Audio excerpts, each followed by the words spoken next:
Vision 2060, un Congo innovant et inclusif, tel est l'outil que nous propose la société citoyenne. D'intelligence stratégique congondais. Nous avons déjà eu à parler de Congondais et aujourd'hui, on va essayer de parler de cette vision que nous propose cette structure, cette organisation par rapport à l'émergence et au développement de notre pays. Pour parler de cette vision 2060 de la République démocratique du Congo vue par Congondais, j'ai le plaisir de recevoir à distance, de très loin, depuis les États-Unis, dans l'État de Virginie, Dr John Moussoussa. Bonjour et bienvenue. Bonjour madame. Bonjour.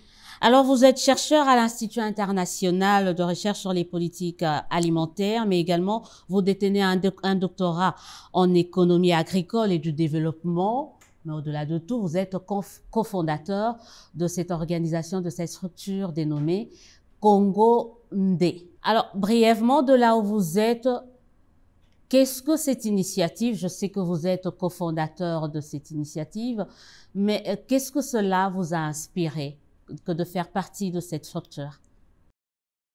En fait, ça fait plusieurs années que chacun de nous, pour certains d'entre nous, c'est depuis les années de Mobutu quand on terminait les études, où on réfléchissait sur comment contribuer d'abord au développement du pays de la façon dont nous connaissons par des réflexions, par des analyses. Et donc, individuellement, on réfléchissait à gauche, à droite,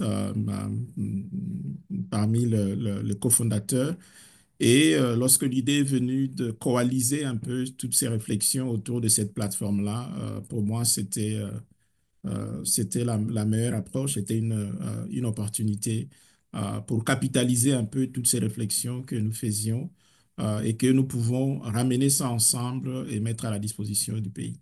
Est-ce qu'il y a eu une petite influence, si ce n'est une influence de là où vous êtes aux États-Unis, la manière de faire des Américains et des États-Unis qui peut, d'une manière ou d'une autre, impacter le devenir de notre pays à travers Congondé? En fait, ouais, dans les années 50, pour ceux qui ne le savent pas, le Rockefeller Foundation avait à l'époque engagé un jeune professeur américain du nom de Henry Kissinger. Il était à Harvard et lui a donné les ressources pour écrire un document sur les visées stratégiques des États-Unis d'Amérique. Et donc, il a écrit, certaines de ces pages sont en ligne, d'autres ne sont pas publiquement disponibles pour des raisons stratégiques. Et pour beaucoup, c'est le document qui a servi en fait de boussole à l'Amérique jusqu'au moment où nous parlons. Donc, quelque part, on peut dire qu'il y a eu cette influence-là aussi. Mais au-delà de l'Amérique, bon, il y a plusieurs façons de contribuer à la marche d'un pays. Il y en a qui font la politique, il y en a qui font les business. Pour certains d'entre nous, je me plais à dire que personnellement, tout ce que je fais, c'est lire et écrire. Et donc, ce Congo Ndé se présente comme la plateforme idéale pour des gens comme nous, quoi. Pourquoi vous avez voulu jeter ce regard? Vous qui êtes aux États-Unis, vous pouviez vous contenter de rester là-bas, de bénéficier de tout ce qui se passe là-bas et la vie est un peu plus facile là-bas. Pourquoi avoir voulu être membre fondateur de Congondé si loin de là où vous êtes actuellement? Ouais, ce n'est pas si loin. Je suis né au Congo. J'ai grandi, je suis allé à l'école là-bas. Donc, ce pays m'a personnellement donné la base de ce que je suis devenu. Et donc, de ce point de vue, puis de j'ai de la famille euh, en République démocratique du Congo. Donc, je ne peux pas ne pas être sensible à ce qui se passe. Et puis, par rapport à mon travail, je travaille sur le continent africain, donc sur plusieurs pays, et dont le Congo. Et donc, de ce point de vue-là, je ne pouvais pas ne pas faire partie de cette initiative, quoi. Vision 2060, un Congo innovant et inclusif. Parlez-nous brièvement de cette initiative ou de cette vision de Congondé. Oui, oui.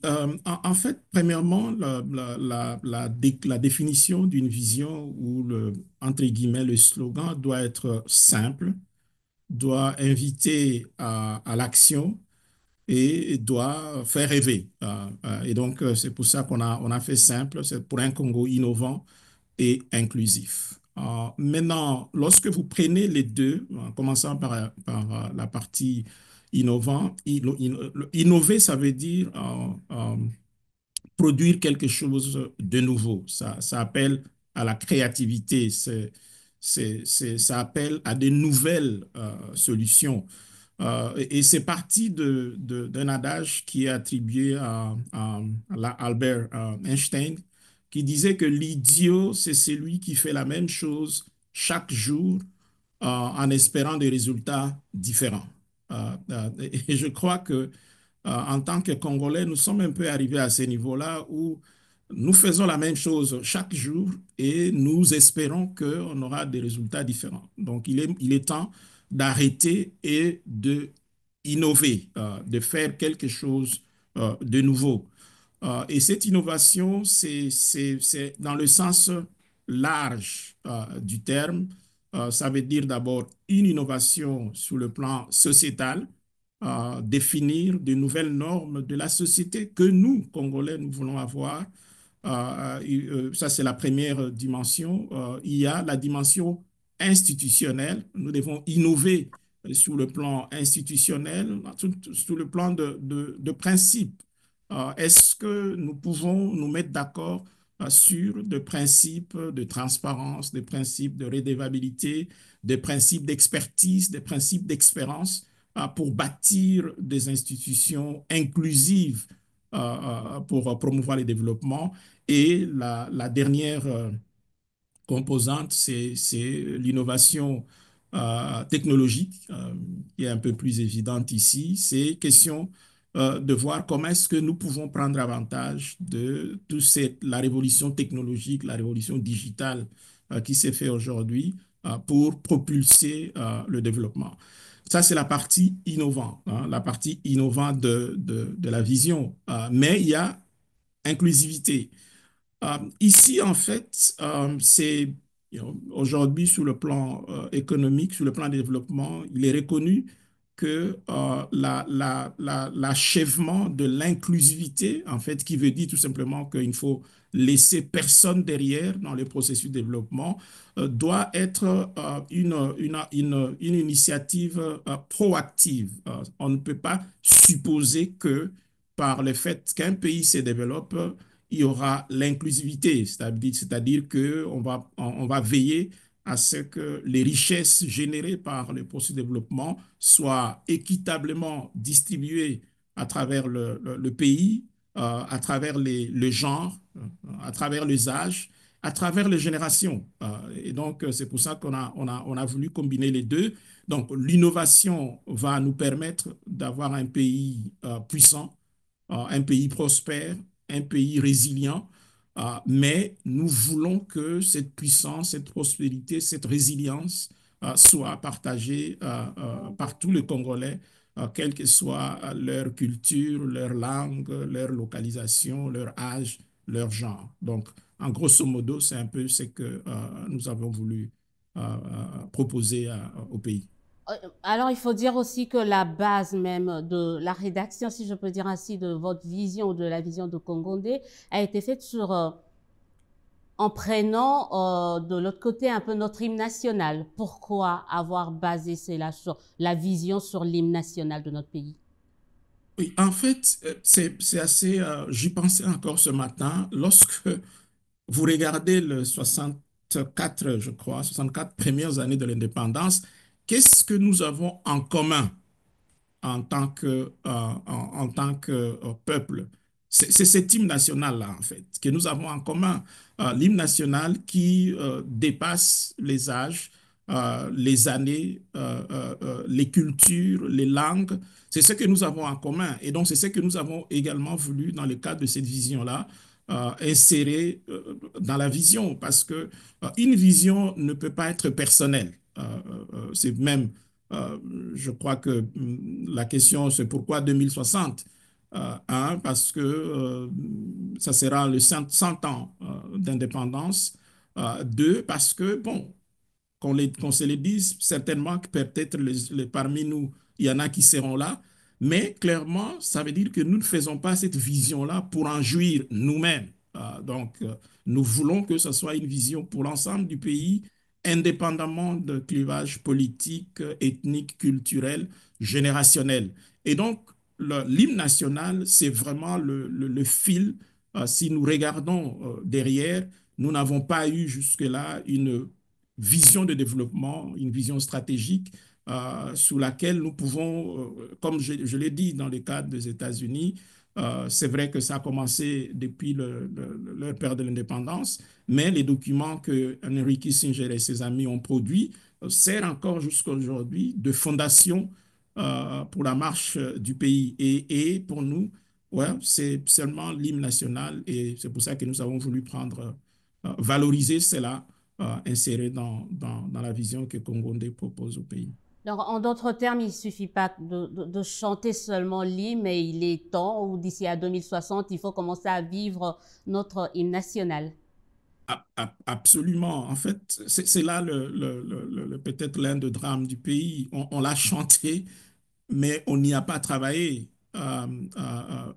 L'hymne national était censé déterminer la vision du pays. Hein. Ce Congo plus beau qu'avant, ce Congo puissant, prospère. Mais nous n'y avons pas travaillé parce que la vision a besoin, lorsqu'elle est déterminée, a besoin maintenant de axes stratégiques pour la mettre en œuvre. Et régulièrement, nous devrions, en tant que pays depuis l'indépendance, nous asseoir, je sais pas, tous les 10 ans, tous les 20 ans, pour dire comment avons-nous réussi à nous rapprocher de cet idéal que nous chantons dans l'hymne national. Ça n'a pas été fait et ce sera l'une des innovations de la vision que Congo-Ndé propose au pays. Alors, cette vision CAP 2060 se décline, on peut le dire, en 8 axes, ou 8 thématiques. Alors, on commence à essayer de nous expliquer thématique par thématique. La première thématique, c'est paix et sécurité.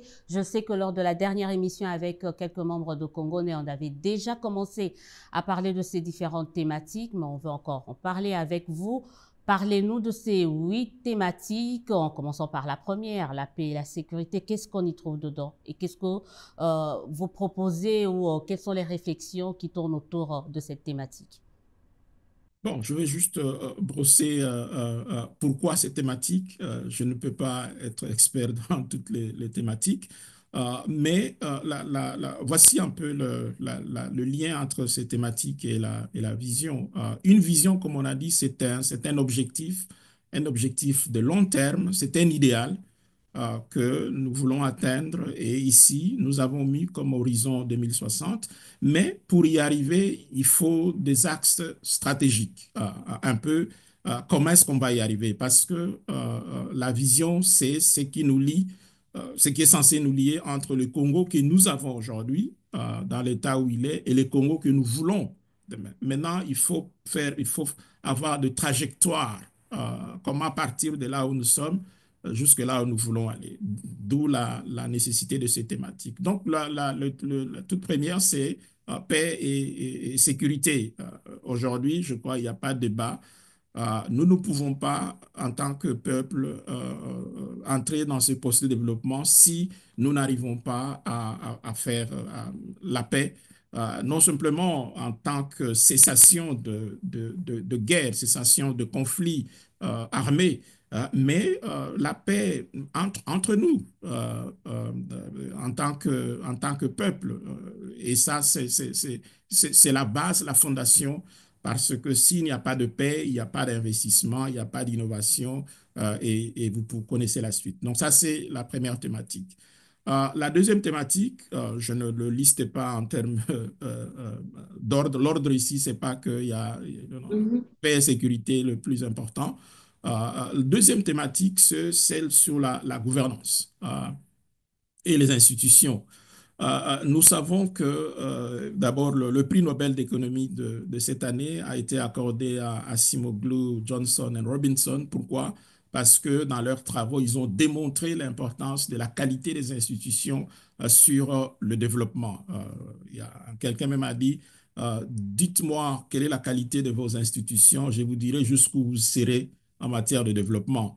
Et c'est là que nous voulons innover, nous voulons passer un peu de ces institutions exclusives que nous avons à des institutions inclusives. Des institutions exclusives, ce sont des institutions qui servent un groupe de citoyens à des institutions qui servent tous les citoyens et tous les citoyens. Et il y a deux axes dans ce sens-là. Donc ça, c'est le deuxième axe. Le troisième axe, c'est l'éducation et l'instruction. Ici, c'est fondamental. En fait, le meilleur capital, le meilleur facteur de développement d'un pays, c'est le capital humain. Prenez le Japon, prenez la Corée du Sud, prenez les autres pays qui sont aujourd'hui très développés, c'est le capital humain. Nous avons toutes les ressources naturelles du monde et nous sommes là où nous sommes parce qu'à un moment donné, nous avons failli au développement du capital humain. Donc, nous ne pouvons pas avoir une ambition de développement d'ici 2060 si nous ne relevons pas significativement la qualité du capital humain. Donc, ça, c'est deux, trois. Le quatre, c'est l'administration du territoire. Ça, c'est important parce que nous avons un pays énorme, on parle même d'un sous-continent, et donc de son administration dépendra jusqu'où nous pouvons aller en matière de développement. Donc ça devient extrêmement important de trouver une formule optimale de gestion de cet espace qui nous est donné. J'ai dit à mes collègues qu'en fait, lorsque vous regardez même les 145 territoires, plusieurs d'entre eux sont plus importants, sont plus grands que certains pays. Je ne vais pas en citer ici pour ne pas avoir de problème. Et donc, ça veut dire qu'en fait, nous avons un pays qui a 145 pays à l'intérieur et nous devons trouver le moyen de le faire. La cinquième thématique, c'est la thématique de la diplomatie, mais une diplomatie de développement. Nous voulons être en mesure parce que bon, c'est vrai que nous avons cette ambition d'un Congo innovant et inclusif. Nous ne sommes pas seuls sur la planète. Nous devons être en mesure de prendre avantage de ce qui se passe ailleurs, mais de manière intelligente pour pouvoir propulser notre propre devenir. L'autre thématique, c'est la thématique de l'inclusivité que j'ai l'honneur de conduire. Et pour cette thématique-là, l'idée fondamentale, c'est que, encore une fois, que personne ne soit laissé pour compte, parce que il ne faut pas un pays qui veut aller là où nous voulons aller en tant que nation. Nous ne pouvons pas nous permettre de nous ne pouvons pas nous permettre d'avoir un pays qui est socialement fracturé. Ça veut dire qu'il y a des inégalités, comme maintenant, près de 60 ou 70% de la population vit dans la pauvreté. Il y en a qui n'ont pas accès à l'eau, à l'éducation, à la santé, à l'électricité, au logement décent. Ça ne, Ce n'est pas soutenable. En fait, ce n'est même pas moralement acceptable, disons-les comme ça. La dernière thématique, c'est la thématique sur la gestion des ressources naturelles et de la sanctuarisation. Si on dit que le Congo est un pays géologiquement, un scandale géologique, mais en plus de ça, je disais aux amis que la prochaine guerre que nous aurons, si nous ne faisons pas attention, ça va être la guerre de l'eau. Parce que si vous regardez au sud, le désert du Kalahari est en train de monter. Au nord, c'est le désert du Sahara qui descend. Et le seul endroit où les gens vont aller chercher de l'eau en abondance, ça va être en République démocratique du Congo, un peu l'Angola et la Zambie. Vous connaissez déjà l'histoire avec ce projet de transférer l'eau de la RDC vers pour alimenter le lac Tchad. Et donc, ça, ce sont des questions stratégiques sur lesquelles nous devons avoir un avis en tant que peuple, pas en tant que parti politique ou un petit groupe de gens, en tant que peuple. Et donc, nous devons avoir nous-mêmes une stratégie de gestion de ces ressources naturelles. C'est quand même regrettable que je peux vous assurer que tout pays développé à travers le monde a un projet par rapport aux ressources naturelles de la RDC, sauf la RDC elle-même. Et ça, c'est inacceptable. Donc, voici un peu les huit thématiques qui sous-tendent la réalisation de cette vision que Congo-Ndé propose au pays. Docteur John Moussoussa, vous avez parlé, en parlant du programme de 145 territoires, vous avez parlé de 145 pays ou 145 États dans un État, mais on parle également, parce qu'on va revenir dans ce qui relève de votre thématique, développement inclusif. Je pensais que vous alliez citer l'agriculture, on parle de 80 millions de terres arables. Est-ce que vous pensez que d'ici 2060, on aura vaincu la faim à travers les propositions, si on arrive, bien entendu, à mettre en pratique les propositions issues des réflexions de Congo-Ndé? Ah oui, ah oui.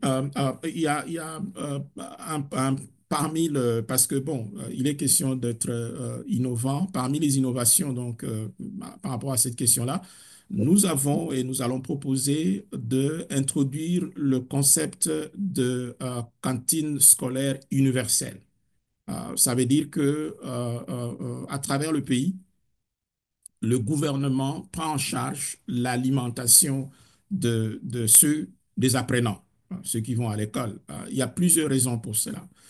La première, c'est que nous savons que la qualité de l'alimentation a un impact sur la capacité cognitive des apprenants. Et des fois, lorsqu'ils ne sont pas bien nourris, cette capacité-là peut être affectée de manière irréversible. Des fois, je m'amuse à dire que peut-être que le comportement des adultes congolais que nous avons aujourd'hui est le reflet d'une mauvaise alimentation depuis plusieurs années. Bon, ça, c'est, on ferme la parenthèse. Mais l'idée, c'est quoi? C'est que les écoles de chaque territoire, ou même on peut descendre au niveau de secteurs, soient alimentées par les fermiers et tous ceux qui participent au secteur agricole alimentaire, hein. Donc, je parle la production, la transformation, la distribution, jusqu'à la consommation. Qu'est-ce que ça va donner? Ça va faire que si je suis fermier, j'ai la garantie d'avoir un marché pour les 5, 10, 30 années à venir parce que c'est un programme public. Et si c'est un programme public, lorsque vous avez commencé à offrir ces repas aux écoliers, politiquement, ça devient difficile d'arrêter parce que, il y aura de coûts politiques importants. Donc ça, c'est un pour les fermiers, mais ça va également, comme j'ai dit, aider ceux qui font dans la transformation. Si vous faites les repas, donc il y a toute une chaîne, des chaînes de valeur qui vont se développer au niveau des territoires, mais comme je l'ai dit, jusqu'au niveau de secteurs. Et bien plus, parce que l'agriculture amène plusieurs autres choses. Donc, pour ça, il faudra donner l'énergie, il faudra investir dans les routes, dans le rail, dans le voie fluvial également. Et donc, ces programmes universels de cantines scolaires aura un impact, on a la possibilité de propulser le développement au niveau local. En fait, l'ambition, c'est de transformer chacun de nos villages en une unité de production économique. Donc, imaginez un peu que chacun de nos villages, et il y a plus de 5, 10 000 villages que nous avons en une unité économique. Que chacun de ces villages puisse produire, je ne sais pas moi, vraiment un peu, 1 million de dollars par an, seulement par an. Je peux vous dire qu'il y a des kibbutz en Israël qui sont des villages qui produisent jusqu'à près d'1 milliard de dollars de revenus par an.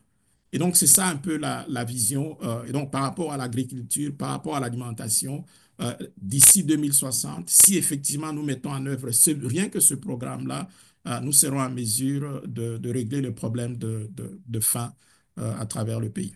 Et il faut dire, je voulais justement poser une question par rapport au coût, au financement de ces différents programmes, parce que nous avons eu une émission quand même de Congondé où on parlait de la gratuité, comment on finance, mais sur place ici à Kinshasa, nous avons également quelques membres de Congondé, donc on va continuer le débat autour de ça, comment on finance, comment est-ce que Congondé travaille, réfléchit sur le financement des différentes réflexions qu'il compte soumettre aux autorités, mais pas que, mais est-ce que déjà d'emblée, parce que là, je crois que je dois revenir à Kinshasa, on est en train de me faire signe, quel peut être votre mot de conclusion par rapport à cette initiative? Vous êtes cofondateur, on l'a dit, maintenant là, ça, c'est en train de se matérialiser. Qu'est-ce que vous pouvez dire à ce Congolais-là qui sont en train de vous suivre à partir de Kinshasa, mais également à partir de 145 territoires que compte notre pays? Euh, euh, bon, premièrement, c'est qu'il faut pas arrêter de rêver. Ça, c'est un. Parce que lorsqu'on arrête de rêver, c'est à ce moment-là que l'on meurt.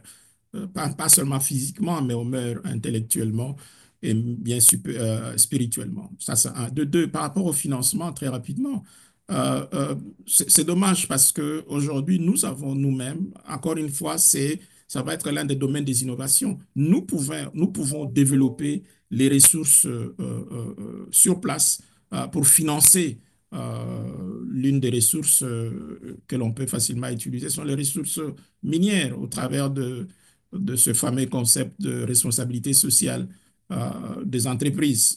Donc ça, deuxièmement, troisièmement plutôt, ce dont nous avons besoin pour le moment, c'est cette unité par rapport à la vision que nous voulons, par rapport au Congo que nous voulons. Pour le moment, nous n'en avons pas. Donc, chacun, nous sommes dans une attitude de chacun pour soi. Un pays ne peut pas se développer avec du chacun pour soi. Et donc, c'est ça un peu, si je peux avoir comme mot de la fin, ce que nous nous mettions ensemble, qu'on arrête un peu les autres bruits, que nous puissions nous mettre ensemble pour réfléchir sur le Congo que nous voulons d'ici 2060. Merci. Merci beaucoup. Nous étions avec le docteur John Moussoussa depuis l'État de Virginie, dans la région de Washington, D.C. Alors, on va quitter Virginie pour retourner ici à Kinshasa parce qu'on a continué la discussion autour des différentes thématiques que propose Congondé avec les membres de cette structure qui sont ici avec moi sur ce plateau. Au revoir et merci d'avoir participé avec nous à cette émission. Merci beaucoup. Nous sommes de retour à Kinshasa où nous retrouvons d'autres membres de Congondé. Avec eux, nous allons poursuivre la discussion autour de cette vision 2060, un Congo innovant et inclusif. Pour parler de ce, continuer la discussion, donc je retrouve trois personnalités de Congondé. Il y a Maître Paulin Mbalanda, cofondateur de cette structure, avec qui nous étions la fois dernière, avec qui nous avons parlé de Congondé, c'est quoi les objectifs que poursuit cette structure, mais il ne sera pas seul. On est également avec Marie-Ange Lubeka Diatezoa. Bonjour et bienvenue. Bonjour, Madame. Vous êtes dirigeante d'Empreinte Consulting, entrepreneur, formatrice et coach exécutive. Alors vous venez des France. Tout à fait. Tout à l'heure, on était aux États-Unis. Quelqu'un de Congondé qui est intervenu à partir des États-Unis. Et vous allez nous dire dans un instant pourquoi vous avez décidé de revenir et quel peut être votre rapport en tant que diaspora dans cette structure. Et enfin, nous avons Maître Richard Kititi. Bonjour et bienvenue. Bonjour. Cofondateur de Congondé. Alors, on va poursuivre cette discussion. Tout à l'heure, on parlait de ce 8 axes sur lesquels se décline la vision 2060, un Congo innovant et inclusif que présente cette société citoyenne d'intelligence stratégique. Je me tourne vers vous, Maître Paulin Mbalanda. Pourquoi il fallait avoir une vision? Moi, je me disais, vision 2030, on connaît parce que c'est les ODD, les objectifs durables. Pourquoi pas 2030? Pourquoi 2060, carrément? Merci, madame. Je suis heureux de vous retrouver, justement, avec mes collègues. Je pense que tout est question de la pensée. Et je crois que la vision précède beaucoup de choses. Et la vision, elle est essentielle. Nous avons aujourd'hui l'impression que le Congo que nous avons n'a pas été systématiquement pensé.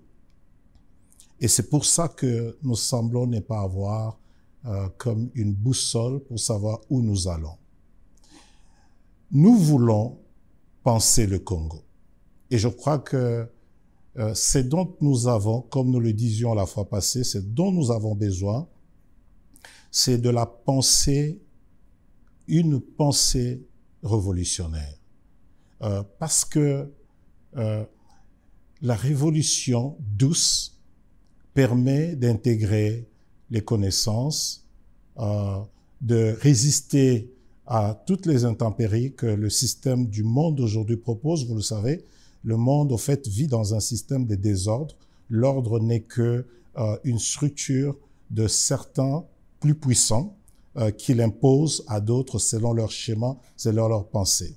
Nous devons penser ce pays.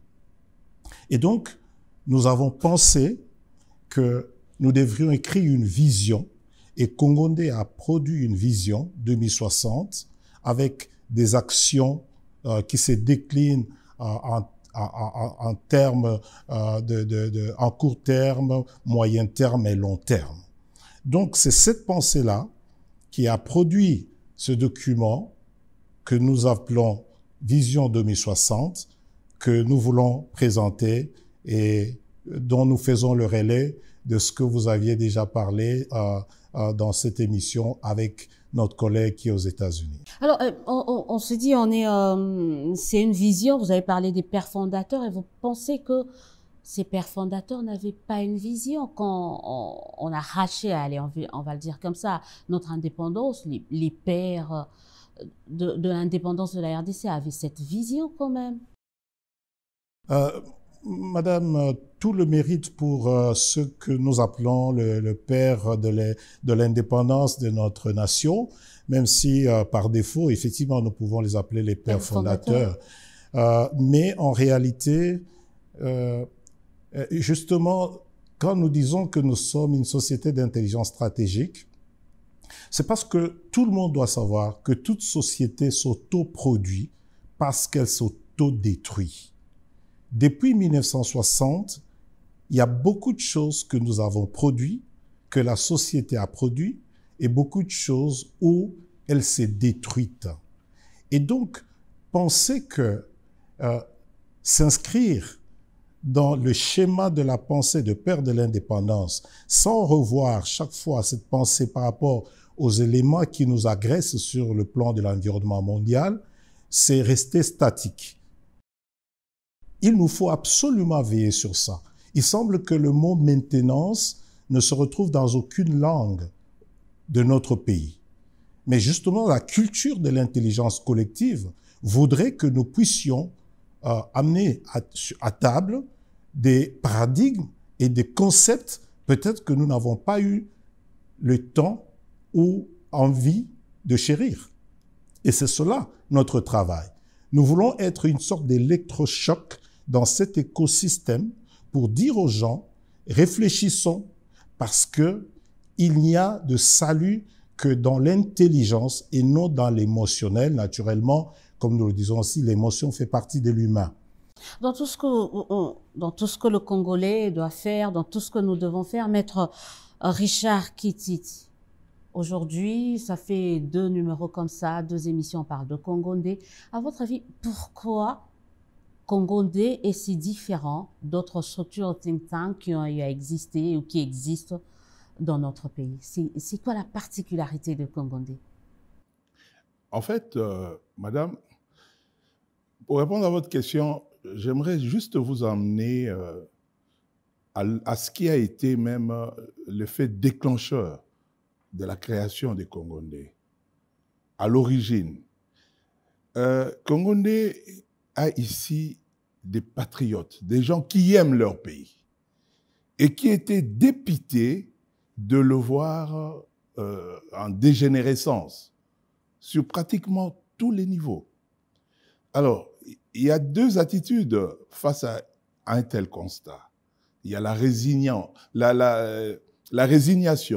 Certains se résignent, c'est notre sort, mais nous avons eu des personnes, des femmes et des hommes qui ont dit non. Il y a moyen de faire autre chose. Il y a un autre destin possible pour ce pays. Et ce destin-là, il fallait le penser. Et on s'est mis à réfléchir, à penser. Et évidemment, cette pensée-là, nous n'avons pas vocation à aller voir, à voir finir tout ce que nous allons concocter dans des tiroirs. Nous sommes mis à réfléchir, à travailler sérieusement pour créer cet électrochoc. Le constat est parti que, finalement, on avait des petites visions. Ailleurs, lorsque les gens pensent à ce qui va arriver en 2090, mais ici, dans notre pays, on en est encore à discuter des petites choses dans 3 mois et tout et tout. C'est pour ça que nous sommes projetés. Ce sont des personnes, des personnalités qui ne pensent pas à eux, à elles-mêmes. Nous nous sommes dit une longue vision, cap 2060. Nous ne serons peut-être pas là en 2060. Donc, c'est quelque chose où nous essayons de voir ce qui a le mieux pour notre pays dans différents secteurs. Alors, nous l'avons pensé. Nous l'avons pensé d'une façon stratégique. Ça veut dire, nous prenons l'état de la situation. Il y a eu des visions qui ont précédé. Ceux que vous avez appelés les pères de l'indépendance, ils avaient rêvé d'un Congo. Ils voulaient un Congo qui soit fort, un Congo où il y aura la justice, qui ira de l'avant. Nous nous sommes mis dans les pas des pères de l'indépendance, mais cette vision-là ne devait pas rester statique, parce qu'il y a des défis nouveaux qui se présentent à nous. Donc, tout ce qu'il y a comme intelligence stratégique, c'est de considérer les défis qui se posent à nous et de voir d'autres opportunités que nous pouvons avoir aujourd'hui, et nous nous projetons. Et notre projection se fait en 2060. Pourquoi? Parce que c'est un déclic. En 2060, il ne vous a pas échappé que le Congo aura 100 ans depuis son indépendance. Donc, il fallait partir de quelque chose, faire un déclic pour avoir des vrais plans transgénérationnels.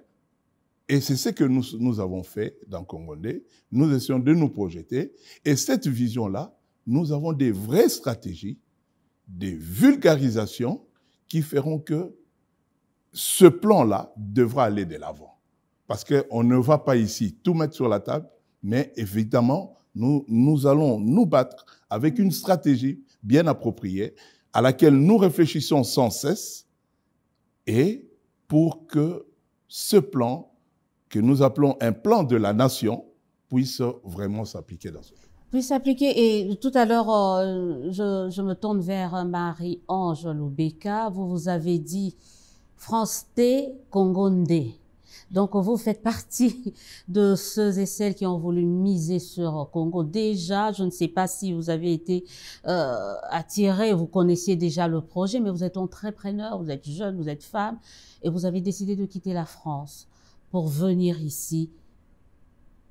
Qu'est-ce que ce projet ici, Congondé, vous inspire au regard des activités que vous menez déjà à l'intérieur du pays, d'autant plus que vous avez carrément tourné le dos à la France, si on peut le dire ainsi?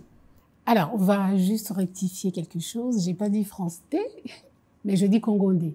Alors, j'ai pour habitude de dire je suis aussi française que je suis congolaise. Hein. Ce sont mes deux parents. Donc, je ne veux pas qu'il y ait d'ambiguïté là-dessus. D'accord. Faut que ça soit très clair. Ça n'est-il que je suis membre cofondatrice de Congondé et j'adhère complètement à toutes les idées qui se trouvent dans notre manuel, dans notre vision. Je vais vous montrer. On appelle ça, comme mes collègues ont dit, vision, un Congo innovant et inclusif. Et dans cette inclusivité-là, je crois de tout mon cœur qu'on doit aussi avoir les gens de la diaspora, des femmes, des entrepreneurs. Je sais que dans l'émission précédente, vous avez reçu des professeurs, des docteurs, également des avocats, mais il y a aussi des entrepreneurs au sein de Congondé, des femmes, de jeunes comme moi, qui voulons penser le Congo et repenser ce que nous voulons laisser comme legacy, on va dire héritage à nos enfants pour le Congo. Et ce Congo-là, nous le voulons inclusif. Dans cette inclusivité, nous faisons appel à toutes les personnes qui peuvent apporter leur pierre à l'édifice. Toutes les personnes qui rêvent le Congo, parce que effectivement, il faut continuer à rêver le Congo. Les pères fondateurs ont rêvé le Congo, nous continuons encore à rêver le Congo. Pour parler de la diaspora, je pense qu'il est temps aussi, dans cette inclusivité, de prendre en compte le fait qu'il y a des milliers d'enfants congolais qui sont à l'étranger, des jeunes gens congolais porteurs de savoir qui peuvent aussi apporter leur pierre à l'édifice. Permettez-moi de vous arrêter Oui. un moment. Vous parlez de la diaspora. Oui. Mais non, on a essayé. Certains me voient risquent de se lever et dire que vous connaissez l'expression diasporie. Surtout les 5 dernières années. La diaspora, maintenant, elle fait peur. Vous pensez que cette diaspora peut impacter utilement notre pays à travers Congondé? Comment? C'est ça? Madame Odia, permettez-moi, vous connaissez toutes les personnes qui viennent de la diaspora? Vous connaissez toute la diaspora congolaise? Vous avez eu un échantillon de la diaspora congolaise qui a fait ce qu'elle a fait. Mais cela dit, vous avez aussi de gens de la diaspora qui sont ici, je ne citerai pas de nom, qui créent de l'emploi pour les jeunes, qui sont dans des hôpitaux, qui sont dans nos tribunaux et qui apportent des choses formidables pour cette nation. Je pense que ça serait vraiment réducteur pour nous de se dire oui, mais on a eu la diasporie, on a eu quelques personnes. C'est pas quelques personnes qui ont mal présenté la nation. C'est pas parce que ces personnes ont mal présenté la nation que toute la diaspora est mauvaise. Je suis désolée, partout où j'ai passé, j'ai des années de banque derrière moi. Dans toutes les banques où je suis passée, il y avait des Congolais, des enfants de Congolais qui contribuaient. Et je suis sûre et certain aussi que si on allait dans d'autres domaines, dans les hôpitaux, qu'on allait dans des tribunaux ailleurs, on verrait encore des enfants de Congolais. Ce n'est pas parce qu'il y a eu un échantillon de la diaspora qui n'a pas fait tout à fait ce qu'il fallait faire qu'il faut à tout prix exclure toute la diaspora. Cela dit, si on revenait à Congondé, dans Congondé, nous avons une vision. Et si cette mauvaise diaspora, celle qui est pourrie, revenait et rentrait dans la vision de Congondé, je crois que nous pourrions avoir de résultats. Parce qu'en réalité, dans nos stratégies, nous avons des stratégies qui sont, comme l'a dit Maître Kititi, ce sont des stratégies qui répondent aux besoins que nous avons au sein de notre société actuellement. Et ces réponses-là doivent normalement apporter des résultats pour notre nation, pour le Congo que nous rêvons pour 2060. Maître Paulin Balanda, pour tout de suite enchaîner avec, ou continuer la discussion autour de la diaspora, on parle de Congo comme si on excluait les Congolais de l'étranger, les Congolais d'ailleurs. Est-ce qu'ils ont leur place dans Congondé? Madame, mais j'aurais pu simplement vous dire que la vision de Congondé, c'est une vision qui se décline en un Congo inclusif. Personne n'est exclu. Et nous le disions, nous en parlions avec vous la dernière fois, clairement que nous ne critiquons pas les personnes, nous critiquons les idées et nous faisons les constats, et comme je le disais, pour intégrer toutes sortes de complexités. Et les complexités concernent à la fois les situations que les personnes.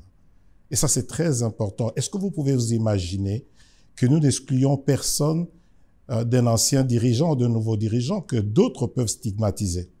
Parce que je vous ai dit la fois passée que parmi les membres de Congondé, il y en a de partis politiques, mais nous pensons qu'ils ne viennent pas chercher les idées de Congondé pour aller les hacher, les mutiler. Là, justement, vous n'avez pas peur d'être contaminé, une manconie peut en contaminer d'autres et je pense, retomber dans les travers de ce qu'on a eu à dire. Je pense, madame, que nous sommes dans un pays d'une approche culturelle un peu grégaire pour beaucoup de gens. J'ai vu mon voisin aller à Dubaï et je pense que je dois aller à Dubaï pour devenir riche comme lui. Rien de... pas souvent de la rationalité, mais souvent de l'irrationalité. Et donc, nous, ce n'est pas ça pour nous. Aujourd'hui, nous produisons sur le plan intellectuel. Et ce document que vous avez peut-être là, indique qu'avant même que nous puissions venir à votre rencontre dans cette émission, nous avons produit, sans pouvoir chercher une quelconque tyrannie de la visibilité qui fait que beaucoup de gens pensent aujourd'hui que je suis visible, donc je suis. Non.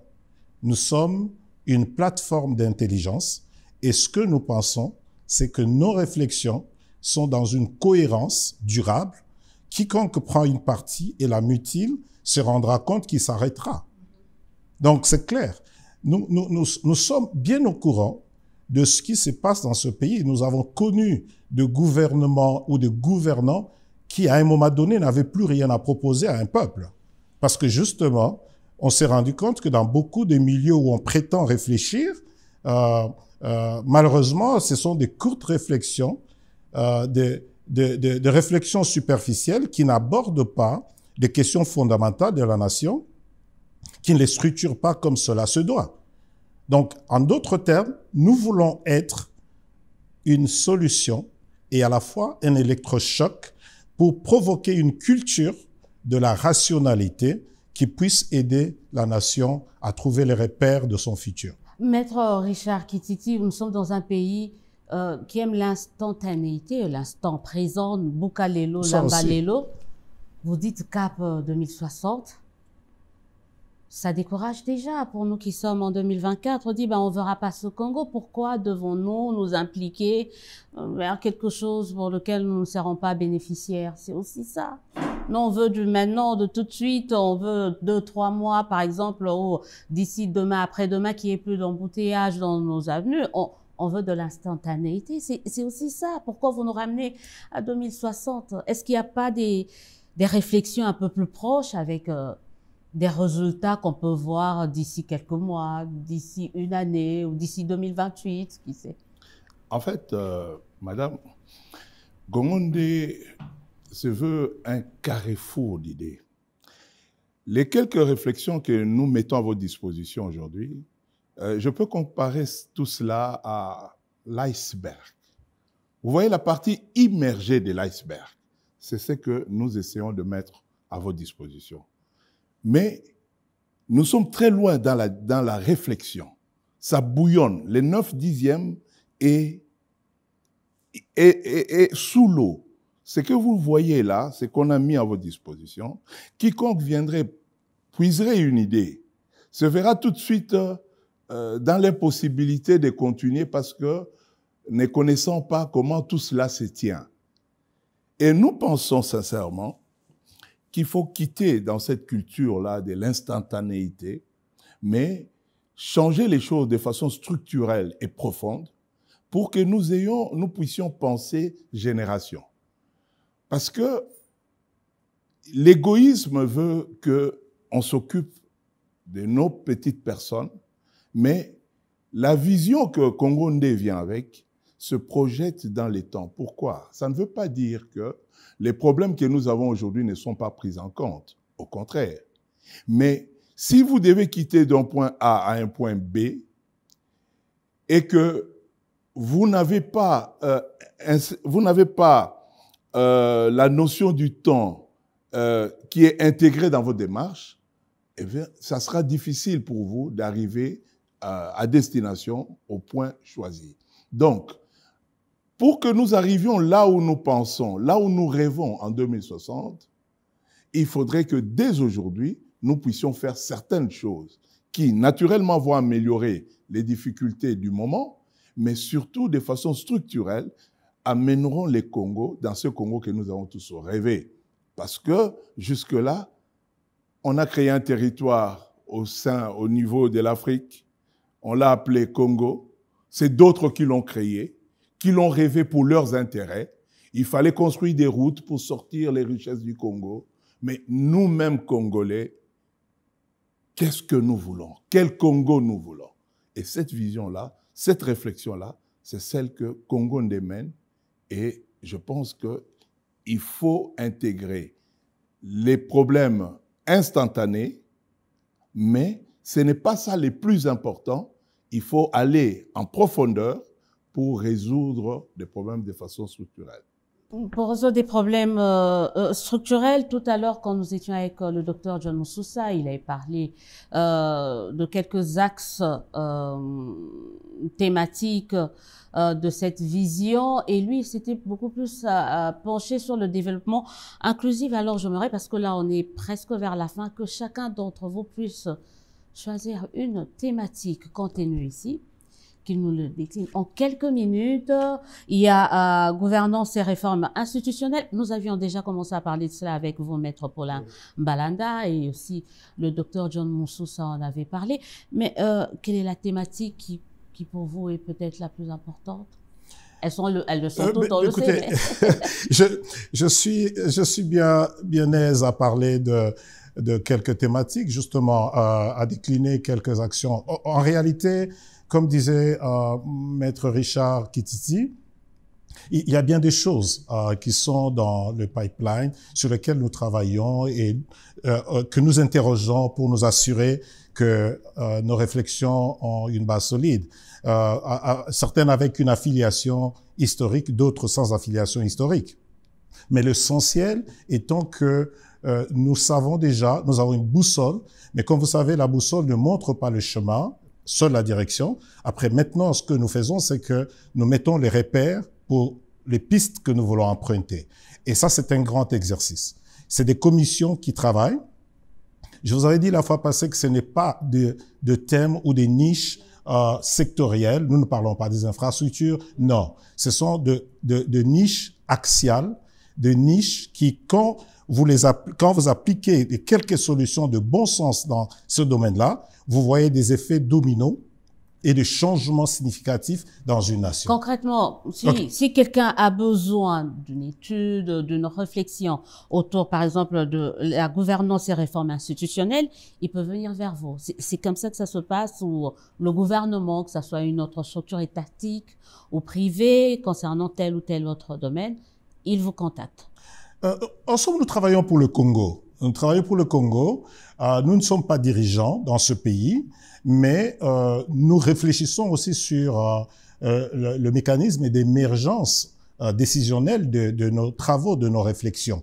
Et je crois que le docteur Moussoussa l'a souligné, que la Fondation Rockefeller avait engagé un jeune professeur de Harvard, Henry Kissinger, et que ces gens ont travaillé pour essayer de changer le Congo. Madame, je vous dis une chose, vous êtes peut-être chrétienne, mais longtemps... Pas peut-être, je le suis. Oui, vous êtes chrétienne. Les gens ont pensé que... Non, mais attendez. Depuis, je veux le dire clairement, depuis Antoine de Médicis, on a occidentalisé Jésus. On a occidentalisé Marie. L'image de Marie, c'est l'image d'une femme, d'une fille occidentale, mais elle n'est pas occidentale, elle est sémite. Donc, il y a même pour le besoin de la domination, l'Occident a créé Dieu à l'image de l'Occident. Vous voyez? Donc, nous pouvons créer le Congo à l'image de ce que nous voulons. Mais ceci étant, nous pensons que nous pouvons servir ceux qui sont là, ceux qui peuvent prendre les idées, chercher à savoir comment appliquer. Attendez, sur la même métaphore, Pharaon n'a pas cherché un Égyptien plus fort. Il a demandé à Joseph, qui a eu la vision, de dire « faites-moi ça ». C'est ce que nous devons savoir. Ça veut dire que ces choses-là, et le professeur Moussoussa a parlé de compétences et autres, un pays qui ne célèbre pas l'intelligence et la compétence, c'est un pays qui ne peut pas avoir les résultats qu'il attend, quelle que soit la vision que vous mettez en place. Parce que vous donnerez à quelqu'un qui, comme disait Maître Richard, n'a qu'un ADN égocentrique. Il cherchera, dans ce qu'il fait pour la nation, comment créer son fonds de commerce pour s'enrichir. C'est ce que j'appelle la bourgeoisie politico-administrative. Donc, en somme, nous avons la disponibilité à offrir ce que les gens demandent, mais en nous assurant qu'ils peuvent relayer nos travaux avec une certaine fidélité pour le Congo. Oh, ça se rend parce que faut pas qu'on se leurre. Il y a les gouvernants de notre pays n'hésitent pas, par exemple, à demander des études vers d'autres structures à l'étranger, alors qu'ils peuvent le faire ici. C'est aussi ça, on peut le dire comme ça, des études... Nous n'avons pas, madame, de foyers d'intelligence. Ce sont les universités et autres. Mais je n'ai pas besoin justement de parler des universités parce que nous avons une commission éducation et instruction où nous analysons un peu ce qui est arrivé à notre système éducatif. Justement. Mais en somme, nous n'avons pas beaucoup. Je n'en connais pas vraiment, peut-être que je vais citer le CEPAS ou quoi, mais je ne sais pas où se trouvent des foyers d'intelligence qui peuvent produire des réflexions fondamentales pour changer le cours de choses dans une nation comme la nôtre. Non, donc, mais maintenant, ça y est, on l'a. Oui, maintenant... on a Congondé, Marie-Ange. C'est l'axe sur lequel moi je voulais rebondir, c'est-à-dire l'éducation et l'instruction. Donc, il est important que, dans le Congo que nous voulons, nous puissions nous interroger sur quoi nous voulons, comment nous voulons être éduqués, comment nous voulons être instruits et pourquoi sommes-nous instruits? Est-ce que ça s'aligne avec nos ressources naturelles, ce que nous attendons pour 2030, 2040, 2060? Ça, c'est très important. Selon moi, toutes nos thématiques sont très importantes, mais puisque vous avez demandé de choisir, donc j'ai souhaité développer l'éducation parce que les ressources humaines sont un véritable défi pour notre société. Dans ce cap 2060, comment vous voyez la femme congolaise? C'est vrai, ça peut paraître comme sexiste quand même. Mais on se dit en 2060, est-ce que cette femme sera beaucoup plus émancipée? Elle sera comment? Vous voulez qu'elle soit comment en Congondé, cette femme, cette jeune fille congolaise? Je peux répondre, c'est la seule femme ici quand même, je pense. Je vous en prie, Marie-Ange, mais les autres... Non, nous pensons ensemble. Avant de me répondre, je dirais, nous avons un signal qui nous réjouit. Nous ne portons aucun jugement d'évaluation, mais nous disons que quand nous voyons pour la première fois une femme devenir Premier ministre, cela nous réjouit. Et donc, ça veut dire que l'inclusion et l'inclusivité comprendra aussi que les hommes comme les femmes, tout le monde doit se dire que nous avons les mêmes capacités à mettre en œuvre pour la nation. Tout à fait. D'abord, avant d'être femme, homme, c'est d'abord une intelligence, un talent. Et si je dois revenir à ma condition de femme, je suis mère, quel Congo je veux laisser à mon enfant? Comment est-ce que je veux que mon enfant étudie? Comment est-ce que je veux que la justice soit faite pour mon enfant? Comment est-ce que je veux que les institutions soient? Donc, nous pensons que la femme que nous voyons en 2060, c'est cette femme qui est pleinement engagée pour le développement de ce pays. Ah bon, oui, madame, j'ai entendu ici que vous étiez chrétienne. Vous l'avez affirmé haut et fort. Je le réaffirme. Dans le livre saint des chrétiens, il est dit: Dieu a créé le monde par sa sagesse et il l'a affermi par l'intelligence. Donc, Congondé, nous pensons que l'intelligence a sa place. Et c'est grâce à cette intelligence stratégique que nous allons transformer notre pays. Parce qu'il est inacceptable que nous assistons comme ça là, à tout ce qui se passe autour de nous, alors que nous pouvons impacter cette réalité et la transformer autrement. Donc, je voudrais vous inviter à comprendre plus la vision, parce que la question que vous nous avez posée sur les différentes thématiques, hein, en fait, toutes ces thématiques-là, ensemble, lorsque nous allons répondre à tout cela, ça va nous aider à faire ce qu'on appelle un plan des nations. Et c'est la vision qui est plus importante. Ça, c'est la méthodologie de travail pour parvenir à cette vision-là, où nous voulons réfléchir sur tel plan, comment nous allons faire, l'éducation et tout cela. Donc, mais le plus important, c'est cette vision où nous rêvons d'un Congo, grâce à l'innovation et à l'inclusivité, nous allons transformer ce pays. Madame, permettez-moi d'ajouter, si vous dernier permettez, mot, juste, voilà. Si vous permettez, je voudrais, par rapport justement à ce que disait Maître Richard, l'année passée, nous avons fait une enquête sur 145 territoires. C'est une très bonne enquête qu'on a faite et on a publié ce document-là. Ne vous occupez pas de ça, on a changé depuis lors la charte des couleurs. Donc c'est gouvernance stratégique et inclusive par l'approche participative. Nous avons vraiment fait une très bonne enquête qui nous a donné des très bons résultats. Et donc, nous estimons qu'en réalité, connaître le problème de ce pays est très important pour cadrer correctement la vision qui est la nôtre. Et très honnêtement, nous sommes totalement convaincus, je le rejoins, c'est ce que nous disons toujours, qu'il suffit d'1 heure de réflexion sérieuse, où les gens ne pensent pas à leur compte bancaire, qu'est-ce qui entre et tout. Jetons de présence. Voilà. Mais 1 heure de réflexion, et ça vous produit des résultats qui peuvent mettre fin à beaucoup de choses qui nous dérangent. Nous devrions faire des enquêtes pour savoir d'ailleurs, par exemple, est-ce que vous savez que selon une étude dont on a fait part à Kongondé, il y a une mortalité qui a augmenté dans cette ville à cause de motos. Et que dans les années qui viennent, peut-être que nous nous rendrons compte que tous nos jeunes sont devenus infirmes à cause de motos que quelqu'un définit comme mortaux. Et d'ailleurs, on le sait, partout dans le monde, la moto est le véhicule qui cause plus d'accidents. Donc, en somme, il y a des choses que nous vivons. Nous ne voulons plus le vivre de façon passive. Nous voulons interroger, comme je disais la fois passée, chaque événement, chaque phénomène, et nous réfléchissons par rapport à cela. En tout cas, merci. Moi, j'aurais bien voulu poursuivre avec cette réflexion, ces échanges. Mais là, on doit s'arrêter ici, mais à la maison, on continue la réflexion. Un mot, Marion? Dernier mot. Alors, pour toutes les personnes qui sont intéressées, n'hésitez pas à aller sur notre site internet, Kongondé. Donc, vous nous trouverez également sur les réseaux sociaux de Facebook, en passant par LinkedIn, TikTok, Instagram. Vous viendrez, vous trouverez notre vision qui est là et rejoignez-nous massivement. Nous devons rêver et changer le Congo. Et je crois qu'on l'a dit lors de la première émission, on va le répéter, Kongondé pour tout le monde.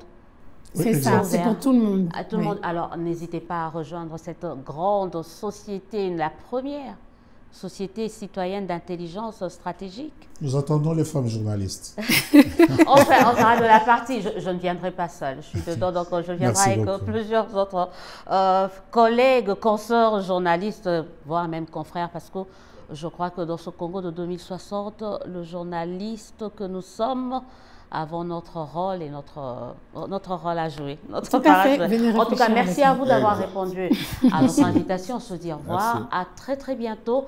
Surtout, n'oubliez pas, on continue la réflexion. Et il ne faut pas qu'on ait peur de l'intelligence. Quand on parle de quelqu'un intelligent, on a peur, on pense. Non, si on veut aller de l'avant, on se doit également célébrer l'intelligence et célébrer les personnes qui sont intelligentes et surtout les personnes qui se donnent, qui prennent le temps de réfléchir pour essayer d'améliorer, de faire rayonner notre Congo. On se dit au revoir et à très, très bientôt.